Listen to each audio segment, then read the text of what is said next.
क्या आप जानते हैं शारदीय नवरात्रि मनाने का कारण क्या है? नवरात्रि के नियम क्या होते हैं? दुर्गा माता का असली नाम क्या है? नवरात्रि मनाने के पीछे का उद्देश्य क्या है? नवरात्रि के पीछे की सच्चाई क्या है? तो आज की इस वीडियो में मैं आपके इन सारे सवालों का जवाब देने वाली हूँ। मैं हूँ अनुराधा जायसवाल और आपके अपने चैनल ग्रो अप हिंदी में आपका स्वागत है। आज की ये जानकारी अगर आपको पसंद आए तो वीडियो को लाइक, शेयर और सब्सक्राइब जरूर कीजिएगा। सबसे पहले मैं आपको ये बताऊंगी कि शारदीय नवरात्रि मनाने का कारण क्या है। माता दुर्गा ने महिषासुर नामक राक्षस पर आक्रमण किया था। वो आक्रमण उन्होंने अश्विन के महीने में किया था और ये आक्रमण 9 दिन तक चलता रहा। ये युद्ध 9 दिन तक चला और उसके बाद 10वें दिन माता ने उसका वध कर दिया। इसलिए इन 9 दिनों में माता शक्ति की आराधना की जाती है। क्योंकि अश्विन मास में शरद ऋतु का प्रारंभ हो जाता है, यह नवरात्रि इसी समय पर मनाई जाती है, इसीलिए इसे शारदीय नवरात्रि कहा जाता है। मैं आपको बताऊंगी कि नवरात्रि के नियम क्या हैं। नवरात्रि के दौरान आपको जल्दी उठना चाहिए, स्नान आदि करना चाहिए, 9 दिनों तक व्रत रखना चाहिए और 9 दिनों तक व्रत रखने वालों के लिए ये खास चीज़ है कि वो किसी प्रकार का शराब, तंबाकू, मांसाहारी भोजन आदि का सेवन बिल्कुल ना करें। नवरात्रि का व्रत के दौरान हमें नाखून भी नहीं काटना चाहिए, बाल भी नहीं कटवाने चाहिए, दाढ़ी नहीं काटना चाहिए। व्रत करने वाले व्यक्ति को सिंघाड़े का आटा, दूध, साबूदाना, आलू, फलों का सेवन करना चाहिए, सूखे मेवे का सेवन करना चाहिए। कुल मिला के हम ये कह सकते हैं कि व्रत करने वाले व्यक्ति को फलाहार कर लेना चाहिए या व्रत करने वाला व्यक्ति फलाहार कर सकता है। अब मैं आपको बताऊंगी कि नवरात्रि मनाने के पीछे उद्देश्य क्या है। नवरात्रि का त्यौहार है, ये बहुत ही ज़्यादा धूमधाम से, खुशी से, उत्साह से मनाया जाता है। इन नवरात्रि के दिनों में माता का आवाहन किया जाता है, पूजन किया जाता है। लेकिन इन सब के पीछे का उद्देश्य क्या है? इन सब के पीछे का एकमात्र उद्देश्य यही है कि व्यक्ति के अंदर जितनी भी पशुता है वह समाप्त हो जाए और वह विराट देवत्व को स्थापित करे अपने मन में।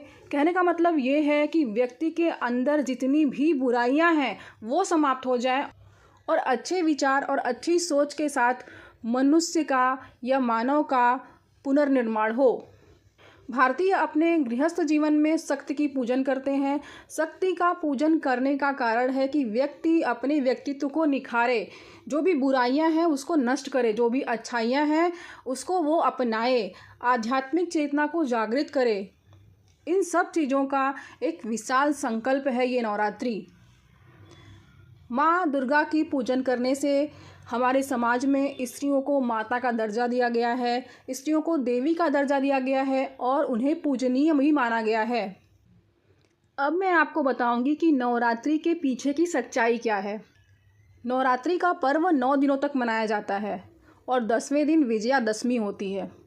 9 दिनों तक नवरात्रि मनाए जाने को लेकर के एक बहुत ही पुरानी पौराणिक अद्भुत कथा है जो मैं आपको बताने जा रही हूँ। एक बार ब्रह्मा जी ने महिषासुर को वरदान दे दिया कि कोई भी पुरुष या देव उसका वध नहीं कर सकता, यानी कोई भी पुरुष उसको मार ही नहीं सकता। लेकिन जब महिषासुर राक्षस का अत्याचार बढ़ गया तो ब्रह्मा, विष्णु, महेश ने माँ आदिशक्ति का देवी रूप में आवाहन किया, जिसके बाद माँ आदिशक्ति देवी दुर्गा के रूप में प्रकट हुई और 9 दिनों तक देवी दुर्गा और महिषासुर के बीच भयंकर युद्ध हुआ। 10वें दिन माँ दुर्गा ने महिषासुर को समाप्त कर दिया, या फिर कह सकते हैं कि महिषासुर का वध कर दिया। तभी तो माता का नाम महिषासुर मर्दिनी है। क्योंकि ये युद्ध 9 दिनों तक चला था, इसलिए इन 9 दिनों को शक्ति की आराधना के रूप में समर्पित कर दिया गया है।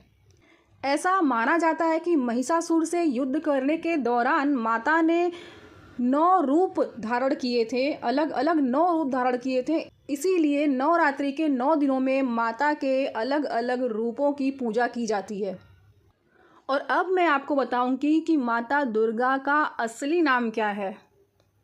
माँ दुर्गा को माँ जगदम्बा भी कहते हैं, माँ अम्बे कहते हैं, माता शेरा वाली भी कहते हैं, माता पहाड़ा वाली भी कहते हैं, माँ गौरी भी कहते हैं, आदि अनेक नाम हैं। जिन नामों से हम माता की भक्ति करते हैं, पूजा करते हैं। वो शिव की अर्धांगिनी भी कही जाती हैं, राजा दक्ष की पुत्री हैं, उनका नाम सती भी कहा जाता है, उनको कभी कभी शक्ति भी कहा जाता है उन्हें। शिव के कारण ही उनका नाम शक्ति हो गया, लेकिन दक्ष की पुत्री होने के कारण उनका असली नाम दक्षायनी था। तो अगर आप ऐसी ही वीडियो को देखना चाहते हैं तो कमेंट बॉक्स में जय माता दी ज़रूर लिखिए।